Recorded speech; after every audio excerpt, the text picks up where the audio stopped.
ಕಲಬುರಗಿ ಜಿಲ್ಲೆ ಶಹಾಬಾದ್ ಪಟ್ಟಣದಲ್ಲಿ ಭಾರತೀಯ ಜನತಾ ಪಾರ್ಟಿ ಮಹಿಳಾ ಮೋರ್ಚಾದಿಂದ ಬೃಹತ್ ಮಹಿಳಾ ಸಮಾವೇಶ ಮತ್ತು ಮುತ್ತೈದರಿಗೆ ಉಡಿ ತುಂಬುವ ಕಾರ್ಯಕ್ರಮ ಹಮ್ಮಿಕೊಳ್ಳಲಾಗಿತ್ತು.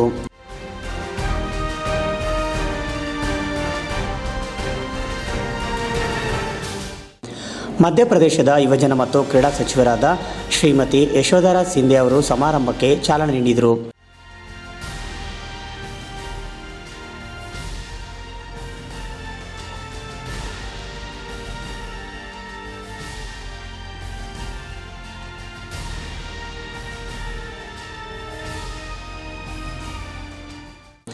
ಬಿಜೆಪಿ ಮಹಿಳಾ ಮೋರ್ಚಾ ಜಿಲ್ಲಾ ಅಧ್ಯಕ್ಷರಾದ ದಿವ್ಯಾ ರಾಜೇಶ್ ಹಾಗರ್ಗಿ ಮಾತನಾಡುತ್ತಾ, ಶಹಾಬಾದ್ ಭಾಗದಲ್ಲಿ ನೈಸರ್ಗಿಕ ಸಂಪನ್ಮೂಲಗಳು ಹೆಚ್ಚಿದ್ದು ವಿಶ್ವದಲ್ಲೇ ದಾಖಲೆಯಾಗಬೇಕಿತ್ತು. ಆದರೆ ಶಹಾಬಾದ್ ಮಂಡಲ ಯಾವುದೇ ರೀತಿಯ ಅಭಿವೃದ್ಧಿ ಆಗಿಲ್ಲ. ಈ ಬಗ್ಗೆ ಹೆಚ್ಚಿನ ಒತ್ತು ನೀಡಬೇಕಾಗಿತ್ತು ಎಂದರು. ಮೊಟ್ಟ ಮೊದಲು ಈ ವೇದಿಕೆಯ ಮುಖಾಂತರ ನಾನು ನನ್ನ ಹಾಗೂ ನನ್ನ ಎಲ್ಲ ಮಹಿಳಾ ಮೋರ್ಚಾದ ವತಿಯಿಂದ ಸನ್ಮಾನ್ಯ ಶ್ರೀ ದೊಡ್ಡಪ್ಪಗೌಡ ಪಾಟೀಲ್ ನರಬೋಳಿ ಜಿಲ್ಲಾ ಅಧ್ಯಕ್ಷರು ಇವರಿಗೆ ಕೃತಜ್ಞತೆಗಳನ್ನು ಸಲ್ಲಿಸುತ್ತೇನೆ. ಕಾರಣ ಇದೊಂದು ದೊಡ್ಡ ವೇದಿಕೆ. ಈ ಕಾರ್ಯಕ್ರಮಕ್ಕೆ ನಾವು ಅರ್ಹರೆಂದು ತಿಳಿದು ಈ ಕಾರ್ಯಕ್ರಮವನ್ನು ನಮಗೆ ಶಹಾಬಾದ್ ಮಂಡಲದಲ್ಲಿ ಮಾಡಲು ಅವಕಾಶ ಮಾಡಿಕೊಟ್ಟಿದ್ದಕ್ಕೆ ಅನಂತ ಧನ್ಯವಾದಗಳು. ಇದು ಸಾಮಾನ್ಯ ಕಾರ್ಯಕ್ರಮ ಅಲ್ಲ. ಮುತ್ತೈದೆಯರ ಆಶೀರ್ವಾದ ನಿಮ್ಮ ಮೇಲಿದೆ. ಮುಂದಿನ ದಿನಮಾನಗಳಲ್ಲಿ ತಾವು ಜೇವರಿಗೆ ಶಾಸಕರಾಗಿ ಆಗಲಿ ಅಂತ ನಾವೆಲ್ಲರೂ ಹಾರೈಸುತ್ತೇವೆ. ತಾಯಂದಿರೇ, ಇವತ್ತಿನ ಈ ಕಾರ್ಯಕ್ರಮ ತಾತ್ಪರ್ಯ ಇಷ್ಟೇ. ನಾನು ಸುಮಾರು 1 ತಿಂಗಳಿಂದ ಈ ಶಹಾಬಾದ್ ಮಂಡಲದಲ್ಲಿ ಬರುತ್ತಾ ಇದ್ದು ಇಲ್ಲಿ 31 ವಾರ್ಡ್ 40 ಬೂತ್ಗಳಿರುತ್ತವೆ. ಪ್ರತಿಯೊಂದು ಬೂತ್ ಮಟ್ಟಕ್ಕೂ ತಲುಪಿದ್ದೇನೆ. ನನಗೆ ತಿಳಿದಿದ್ದು ಇಷ್ಟೇ, ಇಲ್ಲಿ ಯಾವುದೇ ರೀತಿಯ ಅಭಿವೃದ್ಧಿಪರ ಕೆಲಸಗಳಾಗಲಿ ಇಲ್ಲಿ ಯಾವುದೇ ರೀತಿ ಆಗಿಲ್ಲ. ನಮ್ಮ ರಾಜ್ಯಾಧ್ಯಕ್ಷರಿಗೆ ನಾನು ಏನು ಹೇಳ್ತಾ ಇದ್ದೀನಿ ಅಂತಂದರೆ, ಶಹಾಬಾದ್ ಮಂಡಲ ವಿಶ್ವದ ದಾಖಲೆಗಳಲ್ಲಿ ಹೆಸರಾಗಬೇಕಾಗಿತ್ತು.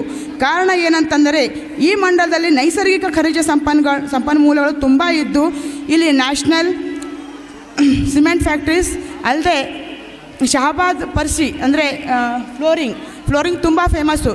ಇದು ಎಲ್ಲಿನೂ ಸಿಗೋದಿಲ್ಲ. ಅದಲ್ಲದೆ ಇಲ್ಲಿದ್ದಂಥ ಕೆಲಸಗಾರರೆಲ್ಲ ಬೇರೆ ಬೇರೆ ಸ್ಟೇಟ್ಗಳಿಂದನೂ ಇದ್ದವರಿದ್ದಾರೆ. ಇಷ್ಟಿದ್ದರೂ ಕೂಡ ಶಹಾಬಾದ್ ಮಂಡಲ ಯಾವುದೇ ರೀತಿ ಅಭಿವೃದ್ಧಿ ಆಗಿಲ್ಲ. ಇವತ್ತಿನ ದಿನ ನಾವೆಲ್ಲರೂ ಕೂಡಿ ಈ ವಿಚಾರವನ್ನು ಮಾಡಬೇಕಾಗಿದೆ. ಹೈದರಾಬಾದ್ ಕರ್ನಾಟಕದ ಅನುದಾನದಲ್ಲಿ ನಮ್ಮ ಶಹಾಬಾದ್ ಕೂಡ ಅಭಿವೃದ್ಧಿ ಆಗಬೇಕಾಗಿತ್ತು, ಆದರೆ ಆಗುತ್ತಿಲ್ಲ. ಕೇಂದ್ರದಲ್ಲಿ ನಮ್ಮ ನರೇಂದ್ರ ಮೋದಿಯವರಾಗಿರಬಹುದು, ರಾಜ್ಯದಲ್ಲಿ ನಮ್ಮ ಯಡಿಯೂರಪ್ಪವರಾಗಿರಬಹುದು, ಮಹಿಳೆಯರಿಗಾಗಿ ಮಾಡಿರುವಂಥ ಎಷ್ಟೊಂದು ಯೋಜನೆಗಳಿವೆ. ಆದರೆ ಯಾವ ಯೋಜನೆಗಳು ನಮ್ಮ ಮಂಡಲದ ಮಹಿಳೆಯರಿಗೆ ಮುಟ್ಟುತ್ತಿಲ್ಲ. ಕಾರಣ ಏನು ಅಂತ ನಾವೆಲ್ಲರೂ ವಿಚಾರ ಮಾಡಬೇಕಾಗಿದೆ. ಶಹಾಬಾದ್ ಮಂಡಲ ಅಭಿವೃದ್ಧಿ ಆಗಬೇಕಾದರೆ ತಾವೆಲ್ಲರೂ ನಮ್ಮ ಜೊತೆ ಕೈಗೂಡಿಸುವ ಅವಶ್ಯಕತೆ ಇದೆ.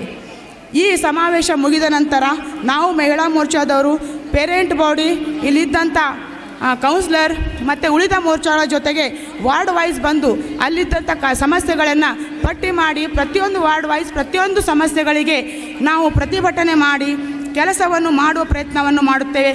ಕಾರಣ ಇಲ್ಲಿ ಬಂದಂಥ ಪ್ರತಿಯೊಬ್ಬರು ಮಹಿಳೆಯರು ನಮಗೆ ಸಹಕರಿಸಬೇಕಾಗಿ ವಿನಂತಿ. ಅದೇ ರೀತಿಯಾಗಿ ಮಾಜಿ ಸಚಿವರಾಗಿರುವಂತಹ ಸನ್ಮಾನ್ಯ ಶ್ರೀ ರೇವು ನಾಯಕ್ ಬಳವರಿಗೂ ಕೂಡ ಧನ್ಯವಾದಗಳು. ನಾವು ಈ ಎಲ್ಲ ಸಮಸ್ಯೆಗಳು ಹಾಗೂ ಕಾರ್ಯಕ್ರಮ ಬಗ್ಗೆ ಹೇಳುವಾಗ ಅವರು ಹೇಳಿದ್ದಿಷ್ಟೇ, ನಾನು ಶಹಾಬಾದ್ ಮಂಡಲದವರ ಮೇಲೆ ಒಂದು ವಿಶೇಷವಾದ ಗೌರವ ಇಟ್ಟಿದ್ದೇನೆ. ಈ ಕಾರ್ಯಕ್ರಮದಲ್ಲಿ ಯಾವುದೇ ರೀತಿ ಕುಂದುಕೊರತೆಗಳು ಬರದೆ ಮಾಡಿರಿ, ನಾನು ನಿಮಗೆ ಎಲ್ಲ ಸಹಾಯವನ್ನು ಮಾಡುತ್ತೇನೆ ಅಂತ ಹೇಳಿದರು. ಅದಲ್ಲದೆ ಅಭಿವೃದ್ಧಿ ಪರ ಕೆಲಸಕ್ಕೆ ಯಾವತ್ತೂ ನಾನು ನಿಮ್ಮ ಜೊತೆ ನಿಲ್ಲುತ್ತೇನೆ ಅಂತ ಹೇಳಿದಾಗ ಅವರು ಒಂದು ಅಪಘಾತದಲ್ಲಿ ತುತ್ತಾಗಿದ್ದರು. ಆ ದೇವರ ಹಾಗೂ ತಮ್ಮೆಲ್ಲರ ತಾಯಿಯಂದರ ಆಶೀರ್ವಾದದಿಂದ ಅವರಿಗೇನೂ ಆಗಿಲ್ಲ. ನಾವುಗಳು ಕೂಡ ಆಶೀರ್ವದಿಸುತ್ತೇವೆ. ತಾವು ಮುಂದಿನ ದಿನಮಾನಗಳಲ್ಲಿ ಉನ್ನತ ಸ್ಥಾನಕ್ಕೆ ಬನ್ನಿ, ನಮ್ಮ ಭಾರತೀಯ ಜನತಾ ಪಕ್ಷದ ಧ್ವಜವನ್ನು ಹಾರಿಸಿ, ಆ ದೇವರ ಆಶೀರ್ವಾದ ಹಾಗೂ ನಮ್ಮೆಲ್ಲರ ಸಹಕಾರ ಯಾವತ್ತೂ ತಮ್ಮೊಂದಿಗೆ ಇರುತ್ತದೆ. ಮುಂದೆ ತಾವುಗಳೇನಾದರೂ ಶಾಸಕರಾದಲ್ಲಿ ಪ್ರತಿ ವರ್ಷ ನಿಮ್ಮ ನೇತೃತ್ವದಲ್ಲಿ ಈ ಕಾರ್ಯಕ್ರಮವನ್ನು ಮಾಡಲು ಪ್ರಯತ್ನ ಮಾಡುತ್ತೇನೆ. ಆ ದೇವರು ತಮಗೆ 100 ವರ್ಷ ಆಯುಷ್ಯ ಆರೋಗ್ಯ ಕೊಟ್ಟು ತನುಬನದಿಂದ ಸಹಕರಿಸಿದ ಸನ್ಮಾನ್ಯ ಶ್ರೀ ರೇವು ನಾಯಕ್ ಬಳಮಿಯವರಿಗೂ ಕೂಡ ತುಂಬ ಧನ್ಯವಾದಗಳು. ಇಲ್ಲಿ ಬಂದಂಥ ಅದೇ ರೀತಿ ಸನ್ಮಾನ್ಯ ಶ್ರೀ ರಾಜ್ಯ ಉಪಾಧ್ಯಕ್ಷರಾದಂಥ ಬಾಬುರಾವ್ ಚವ್ಹಾಣ್ ಅವರಿಗೂ, ನಮ್ಮ ಜಿಲ್ಲೆಯ ಪದಾಧಿಕಾರಿಗಳಿಗೂ, ನಮ್ಮ ಮಂಡಲದ ಎಲ್ಲ ಪದಾಧಿಕಾರಿಗಳಿಗೂ ಕೂಡ ತುಂಬ ಅನಂತ ಧನ್ಯವಾದಗಳು. ಈ ಕಾರ್ಯಕ್ರಮಕ್ಕೆ ನನಗೆ ಸಹಾಯ ಮಾಡಿದಂಥ ಶಹಾಬಾದ್ ಮಂಡಲದ ಪ್ರತಿಯೊಬ್ಬ ಸಮಸ್ತ ನಾಗರಿಕರಿಗೂ ಕೂಡ ತುಂಬ ಧನ್ಯವಾದಗಳು. ಇಲ್ಲಿ ಬಂದಂಥ ಮುತ್ತೈದೆಯರು 100 ವರ್ಷ ಮುತ್ತೈದೆಯಾಗಿ ಸುಮಂಗಲಿಯಾಗಿ ಬಾಳಲಿ ಅಂತ ಹೇಳುತ್ತಾ ನನ್ನನ್ನು ಮಾತಾಡಲು ಅವಕಾಶ ಮಾಡಿಕೊಟ್ಟಿದ್ದಕ್ಕೆ ಧನ್ಯವಾದಗಳು. ಬಳಿಕ ಮಾತನಾಡಿದ ಮಧ್ಯಪ್ರದೇಶದ ಯುವಜನ ಮತ್ತು ಕ್ರೀಡಾ ಸಚಿವರಾದ ಶ್ರೀಮತಿ ಯಶೋಧರಾ ಸಿಂಧೆ ಅವರು, ಕೇಂದ್ರದಲ್ಲಿ ನರೇಂದ್ರ ಮೋದಿ ಅವರ ನೇತೃತ್ವದ ಬಿಜೆಪಿ ಸರ್ಕಾರ ಸಾಕಷ್ಟು ಅಭಿವೃದ್ಧಿ ಕಾರ್ಯಕ್ರಮಗಳನ್ನು ಮಾಡುತ್ತಿದೆ. ರಾಜ್ಯದ ಅಭಿವೃದ್ಧಿಗಾಗಿ ಬಿಜೆಪಿ ಸರ್ಕಾರ ಬರಬೇಕಾಗಿದೆ. ಈ ನಿಟ್ಟಿನಲ್ಲಿ ರಾಜ್ಯದ ಜನತೆಗೆ ಬಿಜೆಪಿಗೆ ಬೆಂಬಲಿಸಿ ಮತ ಹಾಕುವ ಮೂಲಕ PS ಯಡಿಯೂರಪ್ಪ ಅವರನ್ನು ಮುಖ್ಯಮಂತ್ರಿ ಮಾಡುವಂತೆ ಕರೆ ನೀಡಿದರು.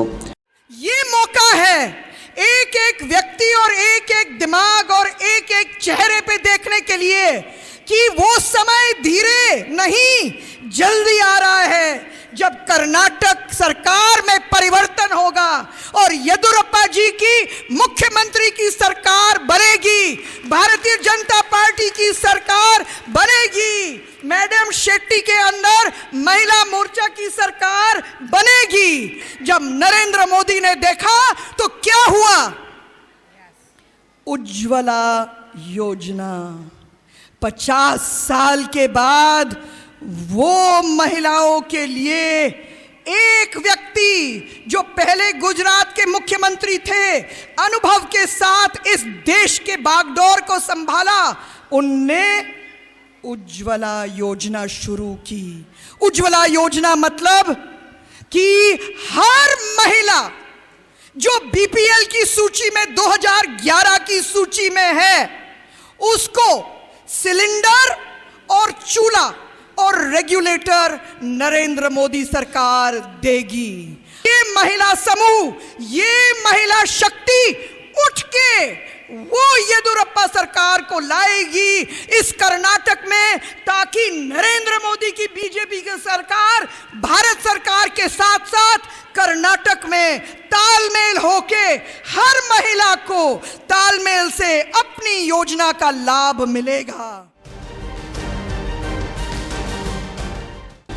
ಈ ಸಂದರ್ಭದಲ್ಲಿ ಬಿಜೆಪಿ ರಾಜ್ಯ ಮಹಿಳಾ ಮೋರ್ಚಾ ಅಧ್ಯಕ್ಷ ಭಾರತಿ ಶೆಟ್ಟಿ, ಕಾರ್ಯದರ್ಶಿ ಸುಜಾತ, ಸುವರ್ಣ ಮಾಲಾಜಿ, ಅಮರನಾಥ್ ಪಾಟೀಲ್, ದತ್ತಾತ್ರೇಯ ಪಾಟೀಲ್, ಶಶಿಕಲಾ ಟೆಂಗ್ಳಿ, ರೇವುನಾಯಕ್ ಬೆಳಂಗಿ, ವಾಲ್ಮೀಕಿ ನಾಯಕ್, ಬಿಜಿ ಪಾಟೀಲ್, ಬಾಬುರಾವ್ ಚೌಹಾಣ್ ಸೇರಿದಂತೆ ಅನೇಕ ಮುಖಂಡರು, ಸಹಸ್ರಾರು ಸಂಖ್ಯೆಯಲ್ಲಿ ಕಾರ್ಯಕರ್ತರು ಪಾಲ್ಗೊಂಡಿದ್ದರು.